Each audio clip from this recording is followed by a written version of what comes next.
D'ailleurs, je lui ai dit, on ne te paye plus autant et tout. Non, c'est pas possible, ma femme, elle va m'en vouloir. Je lui ai dit, bah, appelle-nous le soir, on te donne un véhicule et tout. La Roadmastery Academy, c'est plus que ça. C'est l'amour du convoyage. Autre chose. Ouais, rentable avec ses propres clients. On peut être rentable avec les plateformes. Oh. Oui. Moi, je faisais 3, 4, 5 000 euros. Il n'y a pas de limite. Ouais, mais toi, t'étais d'une autre époque, espèce de dinosaure. Va. D'ailleurs, il faut jamais avoir de Red Bull dans le sac à dos. Je sais pas qui vous a dit ça. Hello! Bienvenue à la Roadmastery Academy pour ce nouvel épisode en parlant d'argent. Peut-on faire ce métier de convoyeur automobile à temps plein, à temps partiel, à temps partiel, à temps plein, à temps plein? À toi. La réponse est oui. Fin du podcast. Non, plus sérieusement, non, c'est tout à fait possible. Pourquoi ? Tout simplement parce qu'on a eu plusieurs fois le cas au sein de Bootlead Service pour le coup. Et très récemment, on a fait une petite interview avec Fabienne, convoyeuse à la retraite et qui fait ça en complément de sa retraite. Donc, en plus, ça se cumule, magnifique pour elle, tu vois. Mais on a aussi eu le cas, justement, on avait un homme dans le sud qui faisait ça et il construisait ou rénovait une maison et le convoyage l'aidait là-dedans. Donc, c'est vraiment, pour le coup, un complément de revenu. Alors, lui, c'était un cas particulier. Il était quand même pas mal actif, que ce soit avec nous, avec d'autres plateformes à l'époque. Et il est toujours en activité, mais c'est aussi par passion qu'il le faisait, quelque part. Tu fais pas forcément du convoyage si c'est que pour l'argent, parce que tu as d'autres activités qui te permettent de faire de l'argent, que ce soit en France ou dans le monde. Donc, il faut quand même aimer le voyage et justement conduire, tout simplement. Donc, ça, c'est la base. Mais oui, c'est un revenu qui est cumulable avec d'autres, que tu aies 20 ans, que tu aies 60 ans, 70 ans ou plus d'ailleurs. Donc voilà, ça c'est la réponse simple, c'est oui. D'ailleurs, ça me fait penser à Pierre. Pierre le croisiériste, tu te rappelles de lui? Ah oui, oui, lui quand d'ailleurs, on l'appelait. si tu nous regardes, Pierre, désolé, on a oublié de te citer. Donc Pierre le croisiériste, qu'on payait un peu trop bien, d'ailleurs. Parce qu'au bout d'un moment, il travaillait plus avec nous, on le payait tellement bien qu'il partait trop en vacances. D'ailleurs, sa femme était hyper contente, elle nous remerciait tout le temps, d'ailleurs. Donc voilà. Et lui faisait du spontané, donc il faisait non, il faisait pas du temps plein, mais il était presque à temps plein, malgré qu'il soit retraité. En fait, on va dire qu'il était en alternance, c'est le mauvais mot parce que c'est pas le bon truc, mais en fait, il avait des périodes où il était à fond et il y avait des périodes où il était plus là. Ouais. Et c'est marrant parce que en fait on savait pas exactement quand c'était ces périodes, donc d'un coup on l'appelait, il me disait ah non hop je vais en croisière, et il y a des périodes où justement il en faisait tellement que en fait t'entendais sa femme en background qui disait ah non demain j'ai besoin de toi à la maison, et puis après il te rappelle 5 minutes plus tard en soum en mode je peux récupérer le véhicule le soir et le livrer pour le lendemain matin.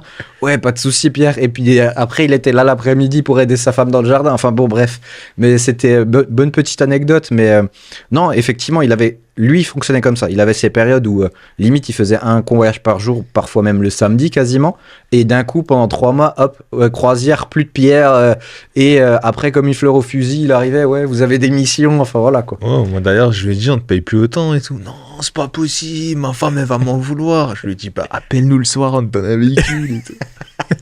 Non, ça c'était pas mal, mais non, pour donner d'autres cas de concrets, parce que là c'est plutôt des retraités, on avait aussi une personne là qui était plutôt côté ouest, si je me souviens bien.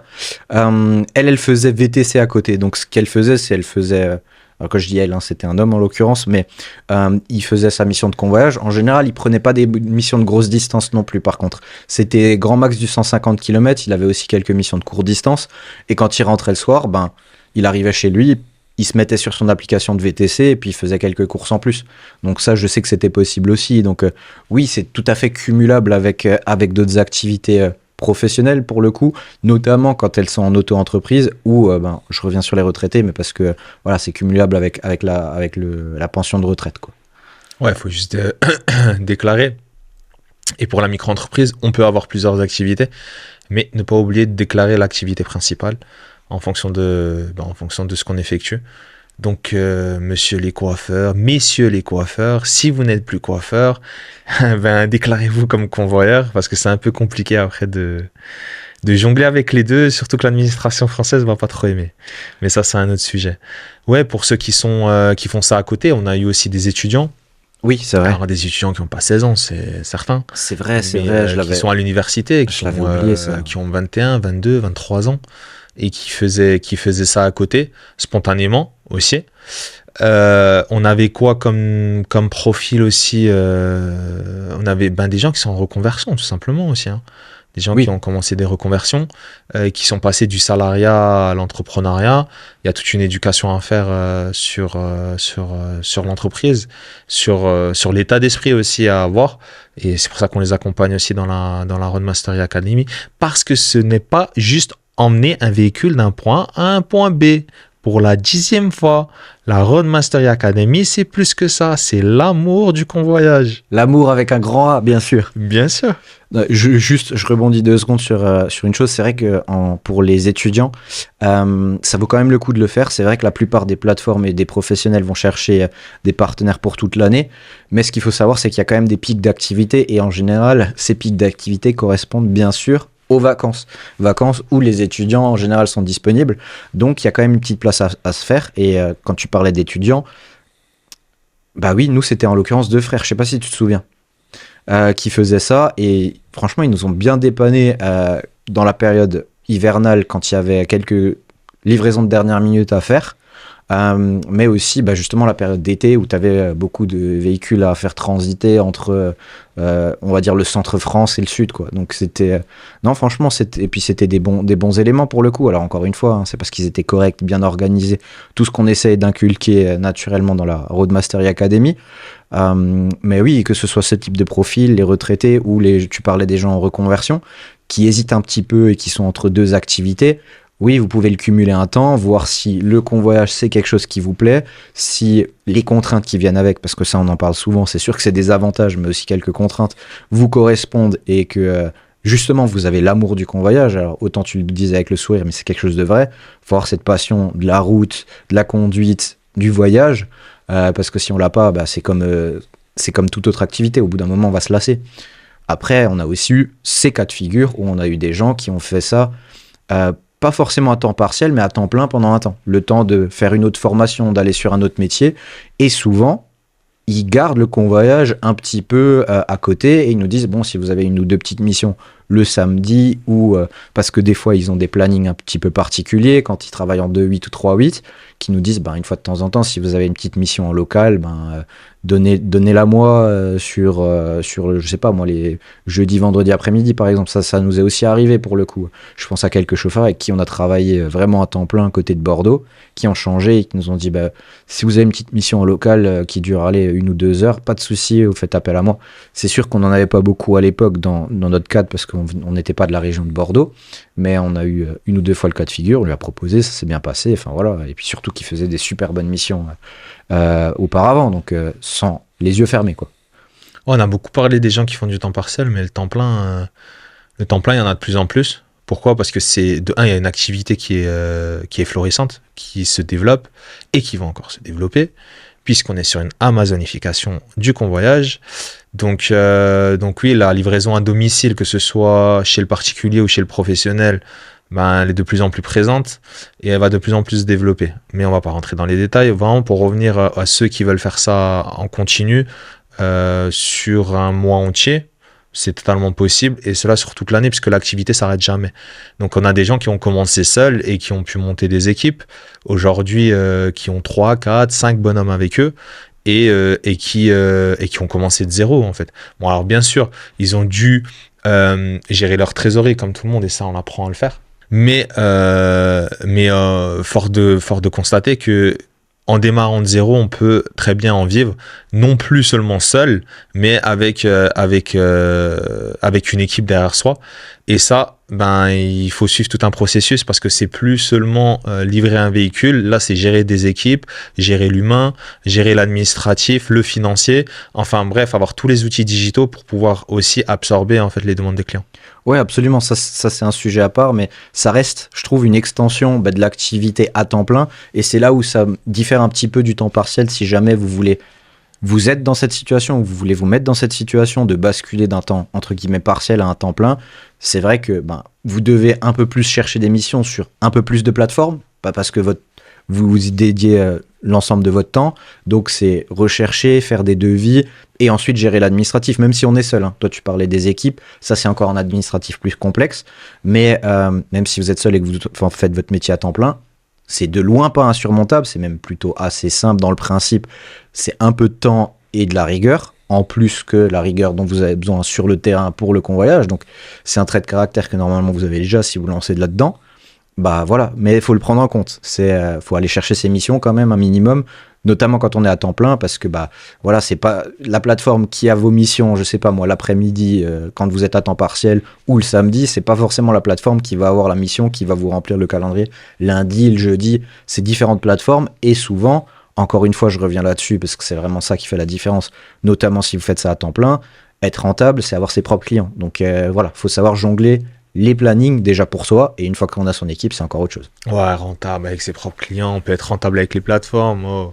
Oui. Moi, je faisais 3, 4, 5 000 euros, il n'y a pas de limite. Ouais, mais toi, t'étais d'une autre époque, espèce de dinosaure. Mais le dinosaure, il a survécu, et le dinosaure, il t'apprend la vie. Hein. Ouais, c'est pas faux. Enfin, pas la vie quand même, mais... Il t'apprend le convoyage. Ouais, au moins le convoyage. Au moins le convoyage. Surtout quand il abuse pas avec les Red Bull, hein. Non, mais après, non, je me suis stoppé. D'ailleurs, il faut jamais avoir de Red Bull dans le sac à dos. Je sais pas qui vous a dit ça. C'est des bêtises. Et la barre chocolatée, encore moins. Arrêtez vos bêtises. Donc, oui, non, je disais que non, tu peux faire carrière avec les plateformes aussi. Oui. Mais à un moment, il faut aussi se dire que quand on part, c'est pas uniquement d'un point A à un point B. Si on revient par ses propres moyens, forcément, ça a des coûts. Généralement, c'est le train, sinon un Blablacar ou autre. Si vous avez un véhicule en retour, ben, le véhicule en retour, ok, certes, peut-être, il sera pas aussi rémunérateur que l'aller, mais au moins, vous n'avez pas vos frais retour. Et moi, je suis désolé, vous faites un aller-retour, alors je vais donner un exemple comme ça, mais vous partez de Strasbourg, vous allez à Paris, et vous revenez de Paris à Strasbourg. Moi, je suis désolé, si vous n'avez pas 300 euros, 350 euros dans la poche, voilà, il y a un problème. Je pense qu'au bout d'un moment, c'est totalement possible d'avoir des très belles journées. Après, plus c'est loin, plus ça paye, comme on dit. Et les meilleurs, sûrement, reviennent à la Roadmastery Academy Hall of Fame.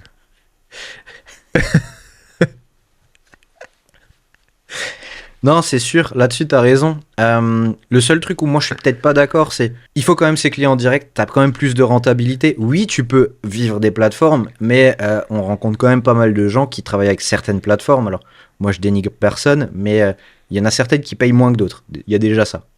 Ensuite, si tu travailles qu'avec elles, ben, c'est normal, c'est leur business. Elles vont prendre des missions chez des clients qui des fois vont déjà négocier les tarifs, une chose. Et d'autre part, ben, la plateforme, elle vit pas d'amour et d'eau fraîche, hein, comme on dit. Elle se prend une commission sur l'émission. Donc c'est sûr que si tu passes en direct un client, tu peux toujours encore être moins cher que ta plateforme. Et de l'autre côté, quand même gagner plus parce que tu n'as pas sa commission. Donc on va pas laisser ça de côté. Mais moi, je trouve que c'est important d'avoir sa clientèle en direct. Ça t'aide aussi à comprendre les enjeux de la plateforme quelque part. Bon, ça c'est mon opinion. On a un peu divergé de la chose. Mais oui, tout ça est possible, temps partiel, temps plein, c'est une organisation avec ou sans plateforme. Là, je te suis. Bah, c'est cool, merci de m'avoir suivi. Ouais, moi, on n'est pas souvent d'accord. On est très souvent d'accord. Donc, continuez à suivre la Roadmastery Academy, à liker et surtout à partager. Parce que sans vous, bah, on n'ira pas très loin. Parce que la Roadmastery Academy, ça vaut le détour. Toi, tu pouvais pas te retenir? Non, mais on est très souvent d'accord. Mec, je pouvais rien faire là. Je pouvais rien faire. Moi, je pensais que t'allais me suivre dans la connerie. Toi, tu me suis jamais dans mes conneries. Les gars, je fais du rush là.